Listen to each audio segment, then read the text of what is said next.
Hi friends, stock മാർക്കറ്റിൽ സ്റ്റോക്കുകളുടെ വില ഉയരുകയും താഴുകയും ചെയ്യുക എന്നത് ഒരു സ്വാഭാവികമായിട്ടുള്ളൊരു സംഭവമാണ്. അപ്പോൾ ചില സ്റ്റോക്കുകൾ താഴ്ന്നു മാത്രം നിന്ന് ഉയരാതെ അതിൻ്റെ കഴിഞ്ഞ 52 ആഴ്ചകളിലെ ഏറ്റവും താഴ്ന്ന വിലയോട് അടുത്ത് നിൽക്കുന്നതായിട്ടോ അല്ലെങ്കിൽ അതിലേക്ക് പോകുന്നതായിട്ടോ നമുക്ക് കാണാൻ കഴിയും. അപ്പോൾ ഇങ്ങനെ 52 വീക്ക് ലോയിലേക്ക് സ്റ്റോക്കുകൾ പോകുന്നത് ആ സ്റ്റോക്കുകൾ വാങ്ങാനുള്ള ഒരു അവസരമായിട്ടാണ് പൊതുവെ പറയാറുള്ളത്. എന്നാൽ വില താഴ്ന്നത് കമ്പനിയുടെ ഇന്റേണൽ ഇഷ്യൂ കാരണമോ അതല്ലെങ്കിൽ കമ്പനിയുടെ മിസ്മാനേജ്മെന്റ് കാരണമോ കോർപ്പറേറ്റ് ഗവേണൻസിന്റെ ഇഷ്യൂ കാരണമോ ആണെങ്കിൽ ആ സ്റ്റോക്ക് വാങ്ങുന്നത് അപകടകരമായിരിക്കും. കാരണം ആ ഒരു 52 വീക്ക് ലോയിൽ നിന്ന് പിന്നെയും അത് താഴോട്ടേക്ക് പോകാനുള്ള സാധ്യതയുണ്ട്. അതുകൊണ്ട് തന്നെ നമ്മൾ 52 വീക്ക് ലോ സ്റ്റോക്കുകൾ നോക്കുമ്പോൾ അതിൻ്റെ ബിസിനസ് ശക്തമാണെന്നും ആ കമ്പനിയുടെ ബിസിനസ് എക്സ്റ്റേണൽ എക്കണോമിക് കണ്ടീഷന്റെ ഭാഗമായിട്ട് മാത്രമാണ് ഇപ്പോൾ ഡൗൺ ആയിട്ടുള്ളതെന്നും അത് എക്കണോമിക് കണ്ടീഷൻ ഫേവറബിൾ ആകുമ്പോൾ ഈ സ്റ്റോക്കുകൾ തിരിച്ചു വരുമെന്നും ഉള്ള ഒരു കോൺഫിഡൻസ് ഉള്ള സ്റ്റോക്കുകളിൽ മാത്രമേ നമുക്ക് അത്തരത്തിലുള്ള ഇൻവെസ്റ്റ്മെന്റ് ചെയ്യാൻ പാടുള്ളൂ. കാരണം ഇതൊരു ക്ഷമ ആവശ്യമുള്ള ലോങ് ടേം ഇൻവെസ്റ്റ്മെന്റ് ആണ്. അപ്പോൾ അത്തരത്തിൽ 52 വീക്ക് ലോയിലേക്ക് അടുക്കുന്ന 3 സ്റ്റോക്കുകളെ കുറിച്ചാണ് ഈ വീഡിയോയിൽ ചർച്ച ചെയ്യുന്നത്. R4iലേക്ക് എല്ലാവർക്കും ഒരിക്കൽ കൂടി സ്വാഗതം. നമ്മൾ ആദ്യം ചർച്ച ചെയ്യുന്ന സ്റ്റോക്ക് IDFC ഫസ്റ്റ് ബാങ്ക് എന്ന ഒരു സ്റ്റോക്കാണ്. ഇത് അതിൻ്റെ 52 വീക്ക് ഹൈയിൽ നിന്ന് ഏകദേശം 25% ഡൗൺ ആയിട്ടാണ് ഇപ്പോൾ ഈ സ്റ്റോക്ക് നമുക്ക് മാർക്കറ്റിൽ കാണാൻ കഴിയുക. ഇപ്പോൾ 98 എന്നുള്ള അതിൻ്റെ ഹൈയിൽ നിന്നാണ് ഇത് താഴോട്ടേക്ക് വന്നിട്ടുള്ളത്. കഴിഞ്ഞ ഒരു വർഷം ഈ സ്റ്റോക്ക് ഇൻവെസ്റ്റേഴ്സിന് നൽകിയ റിട്ടേൺ നെഗറ്റീവാണ്. -22% നഷ്ടമാണ് അത് ഇൻവെസ്റ്റേഴ്സ് നൽകിയത്. എന്നാൽ ഈ സ്റ്റോക്കിൻ്റെ PE റേഷ്യോ ഇപ്പോൾ 19.2 ആണ്. ഇപ്പോഴും ഈ സ്റ്റോക്കിൻ്റെ മീഡിയം PE കഴിഞ്ഞ ഒരു വർഷത്തെ മീഡിയം PE 18.5 താഴെ സ്റ്റോക്ക് പോയിട്ടില്ല.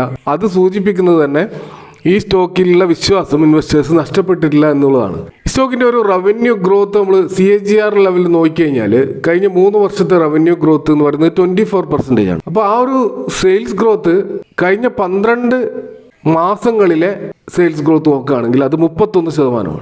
അപ്പോൾ ഇതിൻ്റെ ആവറേജ് ഹിസ്റ്റോറിക്കൽ സെയിൽസിനെ കവച്ചു വെക്കുന്ന ഒരു സെയിൽസാണ് ഈ സ്റ്റോക്കിൽ ഇപ്പോഴും നടക്കുന്നത്. അതായത് റവന്യൂ ക്രിയേറ്റ് ചെയ്യുന്നുണ്ട്. എന്നാൽ നമ്മൾ പ്രോഫിറ്റിൻ്റെ ഒരു ഭാഗത്തേക്ക് വന്നു കഴിഞ്ഞാൽ 3 വർഷത്തെ CAGR പ്രോഫിറ്റ് എന്ന് പറയുന്നത് 84% ആണ്. ഒരു വമ്പിച്ചൊരു CAGR ഇത് റിപ്പോർട്ട് ചെയ്തിരുന്നു.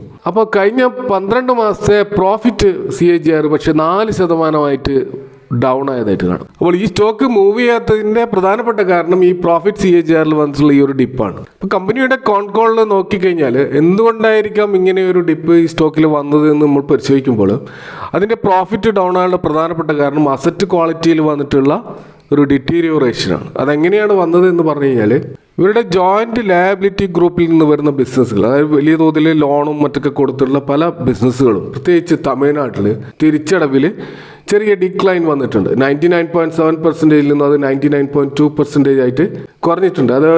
അതിൻ്റെ പ്രധാനപ്പെട്ട കാരണം തമിഴ്നാട്ടിലുണ്ടായിട്ടുള്ള ഫ്ലഡാണ്. തിരിച്ചടവിൽ വന്നിട്ടുള്ള ഈ ഒരു ഡിപ്പ് കാരണം കമ്പനിയെ സംബന്ധിച്ചിടത്തോളം അവരുടെ പ്രൊവിഷൻസ് കൂട്ടേണ്ടി വന്നിട്ടുണ്ട്. അപ്പോൾ 994 crores ഒരു പ്രൊവിഷൻ ഇൻക്രീസ് വന്നിട്ടുണ്ട്. അത് 38% ഒരു ഇൻക്രീസാണ്. ജോയിന്റ് ലയബിലിറ്റി ഗ്രൂപ്പിൽ നിന്ന് വന്നിട്ടുള്ള ഈ ഒരു നഷ്ടം അത് നികത്താൻ വേണ്ടിയിട്ട് ഇങ്ങനെ ഫണ്ട് അലോക്കേറ്റ് ചെയ്തുകൊണ്ടാണ് ഇവർക്ക് ഇപ്പോൾ ലോസ് വന്നിട്ടുള്ളത്. എന്നാൽ മാനേജ്മെന്റ് ഈ ഒരു വിഷയത്തെക്കുറിച്ച് വളരെ കോൺഫിഡൻ്റ് ആണ്. അപ്പോൾ ഇതൊരു ഒറ്റപ്പെട്ട സംഭവമാണ്, വളരെ പെട്ടെന്ന് തന്നെ നോർമലൈസ് ചെയ്യപ്പെടും എന്ന് തന്നെയാണ് ബാങ്ക് കണക്കുകൂട്ടുന്നത്. ഭാവിയിലും ഇത്തരമുള്ള നാച്ചുറൽ കലാമിറ്റി കാരണം ഇത്തരത്തിലുള്ള തിരിച്ചടവിൽ പ്രശ്നങ്ങൾ നേരിടുന്നതിനെ മറികടക്കാൻ വേണ്ടിയിട്ട് കമ്പനി പുതിയ ഇൻഷുറൻസ് സ്കീമുകളിലേക്ക് എൻ്റർ ചെയ്യാൻ തീരുമാനിച്ചിട്ടുണ്ട്. അപ്പോൾ അത്തരത്തിൽ ഭാവിയിലും ഇത്തരത്തിലുള്ള സെറ്റ് ബാക്കുകൾ ഒഴിവാക്കാൻ അവർക്ക് കഴിയും.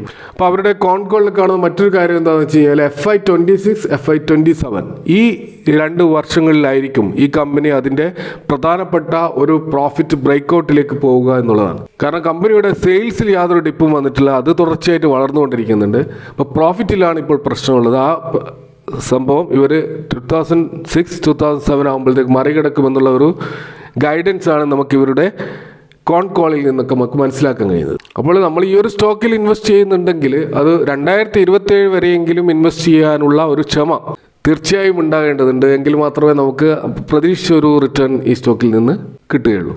ഇപ്പോൾ രണ്ടാമത്തെ ഒരു സ്റ്റോക്ക് SRF ലിമിറ്റഡ് ആണ്. കെമിക്കൽ സെഗ്മെന്റിലും മറ്റ് ഡൈവേഴ്സിഫൈഡ് ബിസിനസ്സിലുമൊക്കെയുള്ള ഒരു കമ്പനിയാണ് SRF ലിമിറ്റഡ്. ഇതിൻ്റെ ഹൈ പോയിട്ടുള്ളത് 2697 വരെ ആയിരുന്നു. ആ ഒരു ഹൈയിൽ നിന്ന് ഇപ്പോൾ ഒരു 8% കറക്ഷൻ മാത്രമേ ഈ സ്റ്റോക്കിലുള്ളൂ. അത് 52 വീക്ക് ഹൈയിൽ നിന്നും 8% ഒരു കറക്ഷൻ മാത്രമേ ഉള്ളൂ. പക്ഷേ ഈ സ്റ്റോക്ക് കഴിഞ്ഞ ഒരു വർഷം നൽകിയ റിട്ടേൺ എന്ന് പറയുന്നത് 4% മാത്രമാണ്. അതായത് നമുക്ക് FD റിട്ടേൺ പോലും ഈ സ്റ്റോക്കിൽ നിന്ന് ആളുകൾക്ക് കിട്ടിയിട്ടില്ല എന്നർത്ഥം. സ്റ്റോക്കിന്റെ PE റേഷ്യോ പക്ഷേ ഇപ്പോഴും വളരെ ഹൈ ആണെന്ന് നമുക്ക് കാണാൻ കഴിയും. 59.5% ആണ് ഇതിന്റെ PE റേഷ്യോ. മീഡിയൻ PE ഒരു വർഷത്തേത് 34ആണ്. Industry PE 40ആണ്. ഇപ്പോഴും ഈ സ്റ്റോക്ക് ഈ ഹൈ PEയിൽ നിൽക്കുന്നുണ്ട്.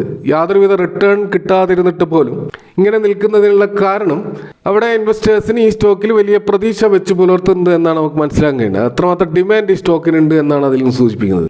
ഇതിന്റെ ഒരു CAGR ഗ്രോത്ത് കഴിഞ്ഞ 3 വർഷത്തെ നോക്കുകയാണെങ്കിൽ 16% CAGR ഗ്രോത്ത് റവന്യൂവിലുണ്ടായിരുന്നു. പക്ഷേ ട്രെയിലിംഗ് 12 മന്ത്സിന്റെ 12 മാസത്തെ നോക്കുകയാണെങ്കിൽ -7% ഒരു ഡിപ്പാണ് കാണുന്നത്. ഇനി പ്രോഫിറ്റിന്റെ പാർട്ട് നോക്കുകയാണെങ്കിൽ കഴിഞ്ഞ 3 ഇയേഴ്സിന്റെ പ്രോഫിറ്റ് വെറും 4% മാത്രമാണ് CAGR.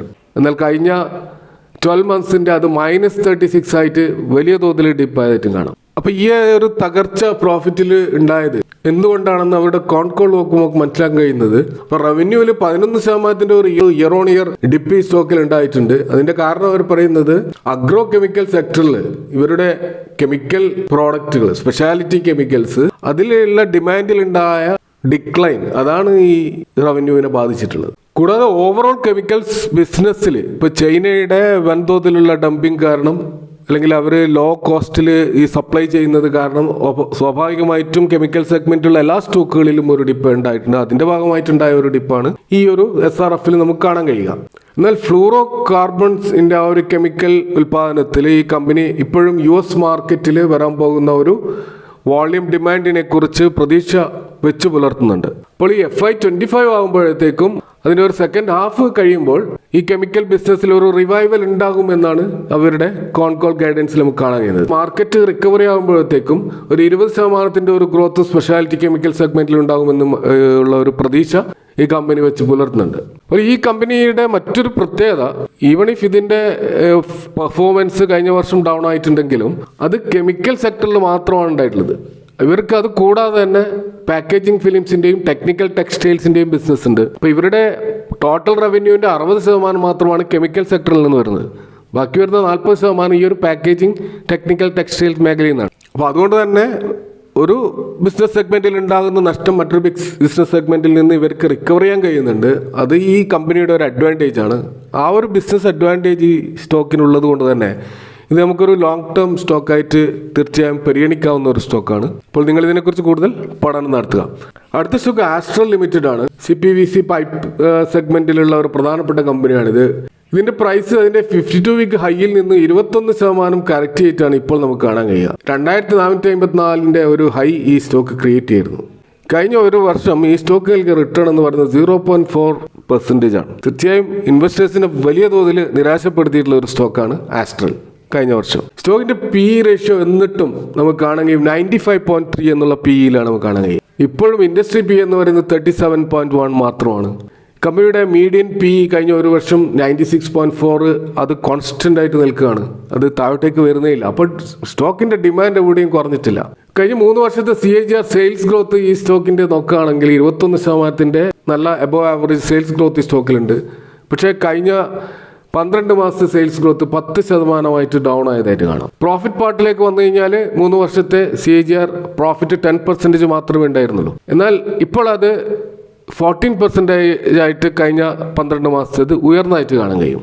ഈ ഒരു ഉയർച്ചയുടെ കാരണം കഴിഞ്ഞ 3 വർഷങ്ങളിൽ ഈ കമ്പനി യഥാർത്ഥത്തിൽ അവരുടെ കാപെക്സ് എക്സ്പാൻഷന്റെ ഭാഗമായിട്ട് ധാരാളം പ്ലാന്റുകളും പ്രൊജക്റ്റുകളും ഇന്ത്യയിലുടനീളം സ്ഥാപിച്ചുകൊണ്ടിരിക്കുകയായിരുന്നു. അതുകൊണ്ട് തന്നെ ഇവരുടെ പ്രോഫിറ്റബിലിറ്റിയിൽ നമുക്ക് വലിയ ഒരു മുന്നേറ്റം കാണാൻ. അപ്പോൾ അതിൻ്റെ ഒരു റിസൾട്ടൊക്കെ വരാൻ പോകുന്നത് ഇനിയുള്ള കാലഘട്ടങ്ങളിലായിരിക്കും. അതാണ് അതിൻ്റെ ഈ പ്രോഫിറ്റ് CAGRൽ നമുക്ക് കാണാൻ കഴിയുന്നത്. 3 ഇയേഴ്സിൻ്റെത് 10% ആണെങ്കിൽ ട്രെയിലിംഗ് 12 മന്ത്സിൻ്റെത് 14% ആയിട്ട് ഉയർന്നതായിട്ടാണ് കാണാൻ കഴിയുക. ഇപ്പോൾ കമ്പനി നേരിടുന്ന ഒരു പ്രധാനപ്പെട്ട ചാലഞ്ചായിട്ട് അവരുടെ കോൺകോളിൽ പറയുന്നത് എന്താണെന്ന് വെച്ച് കഴിഞ്ഞാൽ ഈ പോളിമർ കെമിക്കൽസിൻ്റെയും അതുപോലെ റിലേറ്റഡ് ആയിട്ടുള്ള മറ്റ് റോ മെറ്റീരിയൽസിൻ്റെയും പ്രൈസ് അപ്പോൾ കോവിഡ് മുമ്പേയുള്ള പ്രൈസിൽ നിന്നും ഏകദേശം 10 to 20% ഉയർന്നതായിട്ടാണ് പറയുന്നത്. അപ്പോൾ സ്വാഭാവികമായിട്ടും അത് പ്രോഫിറ്റബിലിറ്റിയെ വലിയ തോതിൽ ബാധിച്ചിട്ടുണ്ട്.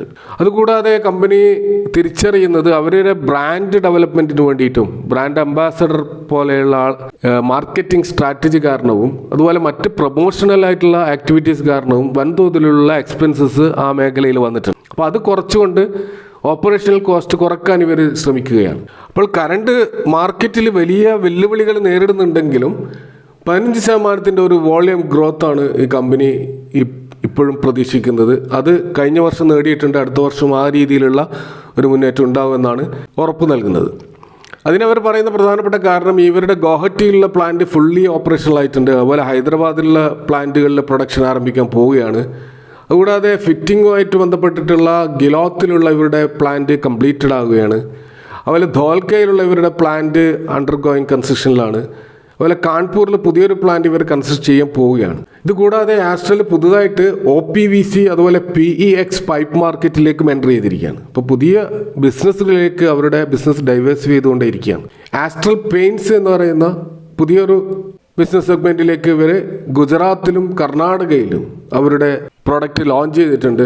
കൂടാതെ അത് മറ്റ് സ്റ്റേറ്റുകളിലേക്കും ലോഞ്ച് ചെയ്യാനുള്ള പ്ലാനാണ് കമ്പനിക്കുള്ളത്. അപ്പോൾ അതെല്ലാം കൂടെ തന്നെ ഇതിൻ്റെ ഫ്യൂച്ചർ ബിസിനസ് ഗ്രോത്ത് വളരെ സ്ട്രോങ് ആയിട്ട് തന്നെയാണ് നമുക്ക് കാണാൻ കഴിയുക. അപ്പോൾ ഇപ്പോൾ ഉള്ളത് നല്ലൊരു അവസരമായിട്ട് തന്നെയാണ് കണക്കാക്കേണ്ടത്. എങ്കിലും ഈ സ്റ്റോക്ക് ഇപ്പോൾ ഹൈ PE-യിലാണ്. ഇപ്പോൾ നമുക്ക് മനസ്സിലാക്കേണ്ട ഒരു കാര്യം, പല സ്റ്റോക്കുകളും നമുക്ക് ഹൈ PE-യിൽ കാണാൻ കഴിയും. ഇപ്പോൾ ഉദാഹരണത്തിന് ഇപ്പോൾ പിഡിലൈറ്റ് പോലെയുള്ള സ്റ്റോക്കുകൾ, വരുൺ ബീവറേജസ് പോലെയുള്ള സ്റ്റോക്കുകൾ, അതിൻ്റെയൊക്കെ PE താഴ്ന്നു വരാൻ വളരെ ബുദ്ധിമുട്ടാണ്.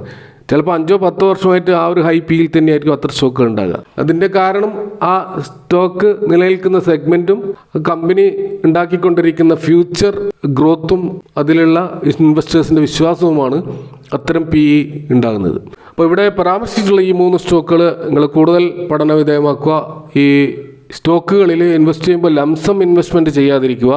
ഘട്ടം ഘട്ടമായിട്ട് മാത്രം ഓരോ ഡിപ്പിലും ഇൻവെസ്റ്റ് ചെയ്യുക. പ്രത്യേകിച്ച് ലോങ് ടേം ഇൻവെസ്റ്റേഴ്സ് സ്വീകരിക്കേണ്ട സ്ട്രാറ്റജി അതായിരിക്കണം. അപ്പോൾ താങ്ക് യു ഫോർ വാച്ചിങ്.